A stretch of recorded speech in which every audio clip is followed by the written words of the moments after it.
Dünyanın, doğanın, hayatın bir parçası olarak beşerin, insanın bu beş elementle ilgili nasıl bir alışveriş içinde olduğunu, nasıl hayatımızı yönetip ne kadar her birimize etki ettiğini bugün biraz daha detaylı bir şekilde inceleyeceğiz ve işin matematiğini, tıptan mekan ve ev yerleştirmelerine, oradan duygularınıza, organlarınıza, tüm karakter ve hayatınızı neredeyse belirleyen bir sürü titreşimin burada nasıl oluştuğuna bakacağız. Ve müthiş bir matematiği seyredeceğiz, hayran olacağız.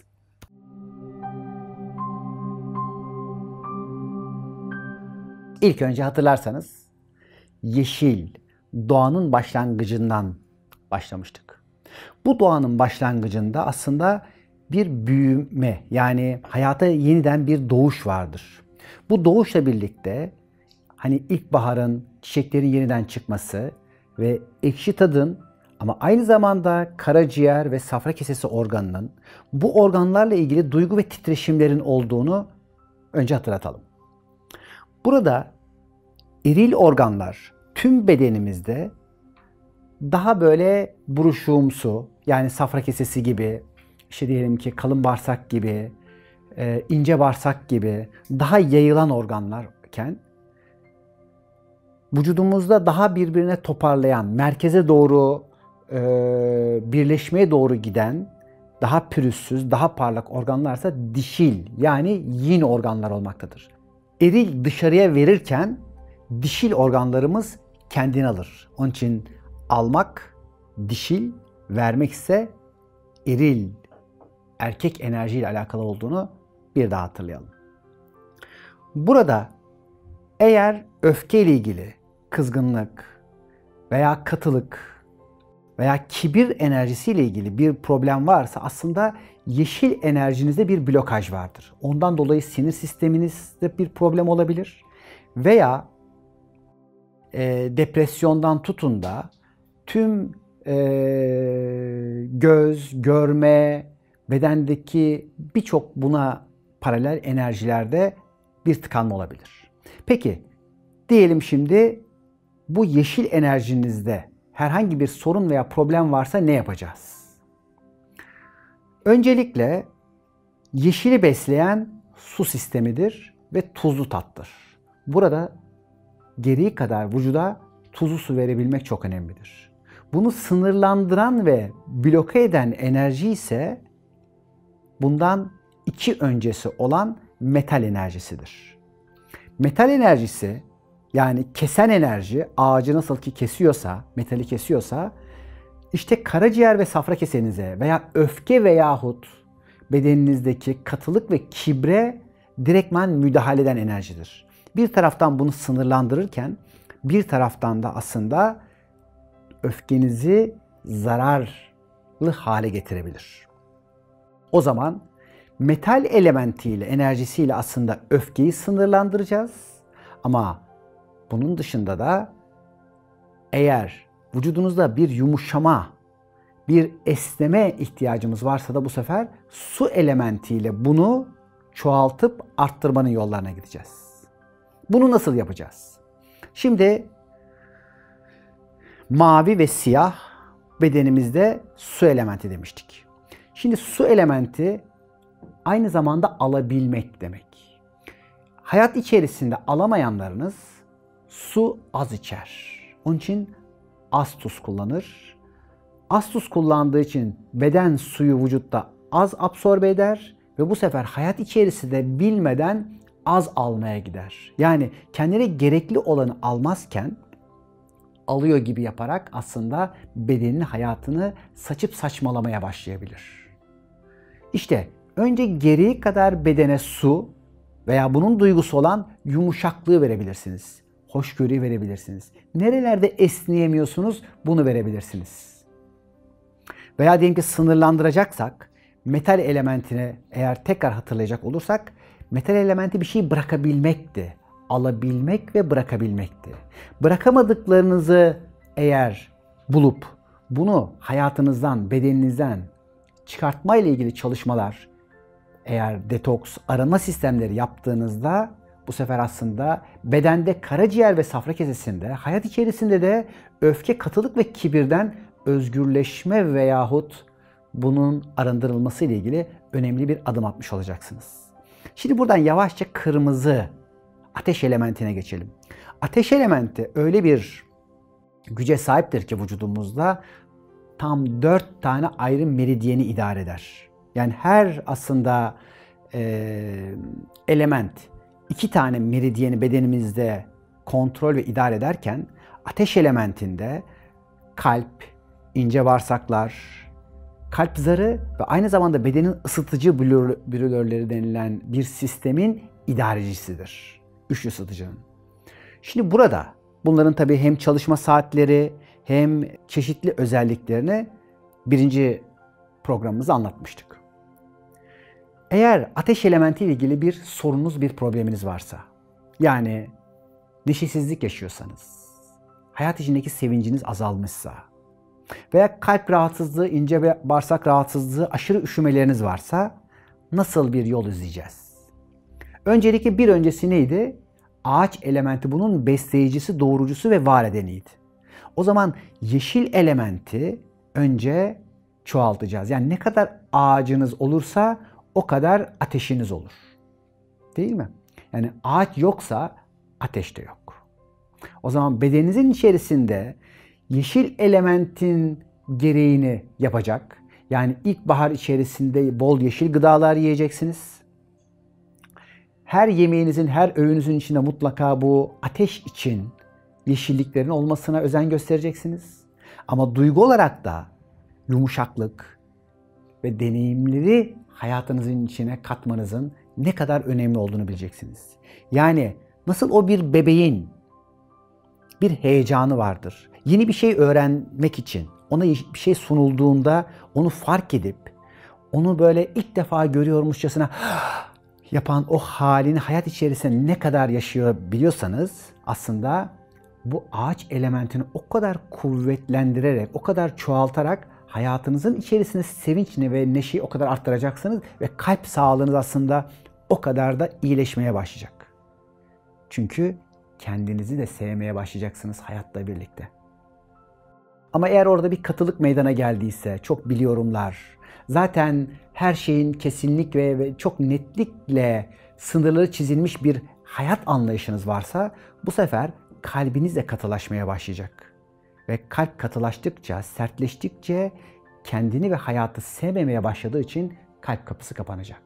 Kalp kapısı açabilmenin yolu ateş elementini harekete geçirmek, yani hayattan zevk alabilmek, sevinç ve neşeyle önce kendini kucaklayabilmekten geçer. Ateşi söndüren şey ise ondan 2 evvelki aslında su elementidir. Yani gereği kadar su içmiyorsanız veya fazla rafine tuz kullanıyorsanız bu rafine tuzların beden içerisindeki yaptığı damar içerisindeki kireçlenmeler ve katılıklar kalp sağlığınıza başta zarar verebildiği gibi aynı zamanda hayatınızın içindeki canlılığı, sıcaklığı da soğutarak sizi soğuk bir insan haline dönüştürebilmektedir. Gelin şimdi toprak elementine geçelim. Burada hatırlarsınız mide, pankreas ve dalak organlarımızın hakim olduğu bu sarı enerji öncelikle bizim hayat içerisinde ılık ve denge halimizdir. Yani dengeyi eğer çok bozuyorsanız bilin ki toprakla ilgili bir sorunuz vardır. Veya uzak hedeflerle ilgili eğer plan ve program yapamıyorsanız, geleceğe güvenle ilerleyemiyorsanız, zemini, hayatı çürük buluyorsanız sarı elementi güçlendirmek çok önemlidir. Biliyorsunuz ki toprak bu 5 elementimize göre ateşin küllerinden meydana gelir. Yani önce ateş elementinizin kuvvetli olması burada çok önemlidir. Fakat toprağı sınırlandıran şey ise burada ağaç elementidir. Yani eğer fazla öfkeniz veyahut katılıklarınız varsa toprak sınırlanır. Yani ağacın topraktan fazla mineral ve enerjiyi çekmesiyle toprak zayıflar. Veyahut bir sonraki element hangisi ise ki burada metal elementi yani toprağın içinde eğer oluşan metal onun gücünü çok fazla emiyorsa da toprağınızı zayıflatabilir. Bugün belli bir orta yaşın ötesindeki insanların birçoğunun pankreas sorunlarından dolayı şeker hastası olmasının temel sebebi budur arkadaşlar. Yani ateş elementinin, sevinç ve neşenin hayatın tadını alması ve hayatın tadını aldığı için de sizin hayattan lezzet alamayan, tatsız bir hayata kendinizi mahkum görmenizdir. Onun için burası aynı zamanda çakra merkezinde güç merkezidir. Yani gücünüzün, toprağınızın zayıflamasından kaynaklanan bir haldir. Eğer toprak elementini güçlendirmek istiyorsanız, dediğimiz gibi önce ateşinizi güzel bir şekilde güçlendireceksiniz. Ve doğru zamanda sarı gıdalar ve çok az tatlı gıdalar. Tatlıyı hemen yemekten sonra değil, mümkün oldukça 2-2,5 saat sonra veya yarım saat önce yiyerek, doğru mevsimde yiyerek. Mesela burada denge çok önemlidir. Dengenin ve merkezinde olmanın tam bir yeri toprak elementidir. Onun için ılıktır mesela tadı. Ve hafif tatlımsıdır. Eğer burada çok ekşi yerseniz mideniz ekşiyebilir. Aslında bugün asit diye bize anlatılan, asitlenme diye anlatılan şeyin Türkçedeki adı bir şekilde ekşimedir. Alkali diye anlatılan şeyin adı ise tuzlu olmaktır. Yani bedeniniz ne kadar asidikse o kadar ekşimiş demektir. Ne kadar tuzluysa o kadar alkali demektir. Bunun sebebi şudur. Yani gözyaşınız aslında alkalidir mesela, hafif tuzludur. Tükürüğünüz çok hafif tuzludur. Mideyi, toprağa güçlü olan hayat içerisinde güçlüdür ve dengelidir. Bundan sonra başlayan bir elementimiz vardır ki metal elementidir. Toprağa güçlü olan metali de güçlendirir ki burada artık bağırsaklarınız ve akciğerleriniz vardır. Yani hayatı bu sefer dop dolu bir şekilde içine alıp ve aldıklarınızın özünü kullanabilir hale geldiğinizde bırakabilirsiniz. Bırakabilmek beden için en önemli sağlık noktasıdır. Onun için eski hekimlerin çoğu derler ki ölüm bağırsaklardan gelir. Yani hastalığın kökeni bırakamamaktan gelir.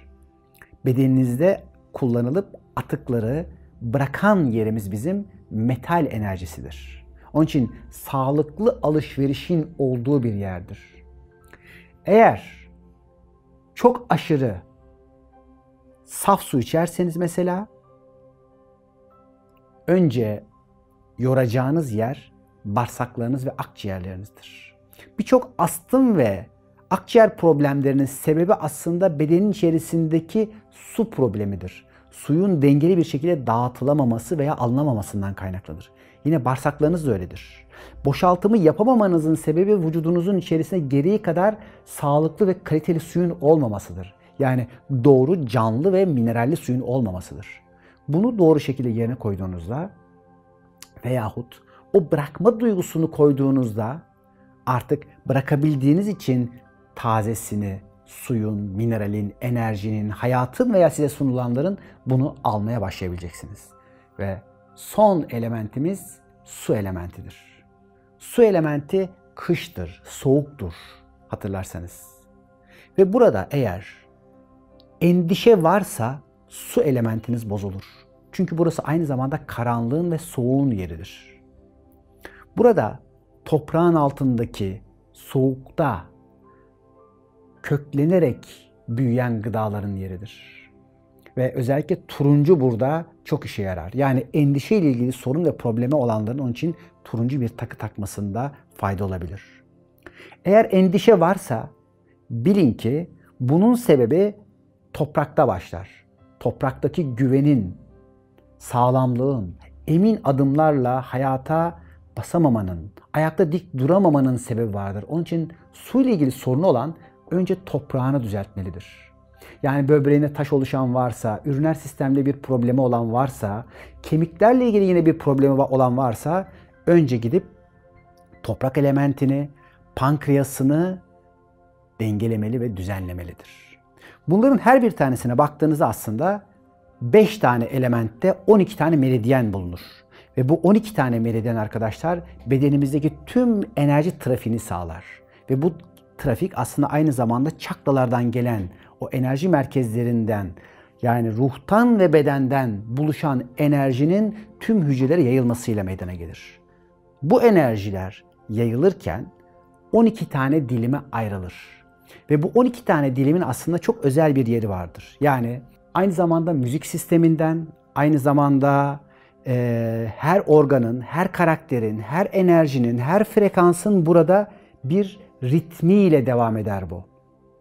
Örneğin 432 mesela hertz aynı zamanda bizim 12'ye böldüğümüzde 36'ya çıkar. Bu da şudur. Yani 12 tane meridyen 432 hertz ile bir denge ve senkronize yapmaktadır. Onun için mesela bu meridyenleri dengelemek için bu aralıkta müzik frekansı veya bu aralıktaki bir bitkinin frekansı veyahut akupunkturda işte o enerjinin dengelenmesi aslında yapılır. Bunların her bir tanesi beden için bir dengeleme olur. Ve fazla enerji, yani aşırı yang enerji, aşırı ateş enerjisi, aşırı soğuk enerji, hangi yerde aşırıya gitmişseniz eğer buradan ortaya merkezine gelebiliyorsanız işte bu sağlıktır, dengedir. Onun için bedeninizdeki sağlık duyguda, zihinde ve ruhta da bir sağlık meydana getirebilecektir. Sevgi ve saygılarımızla bu çalışmalarımız devam edecek.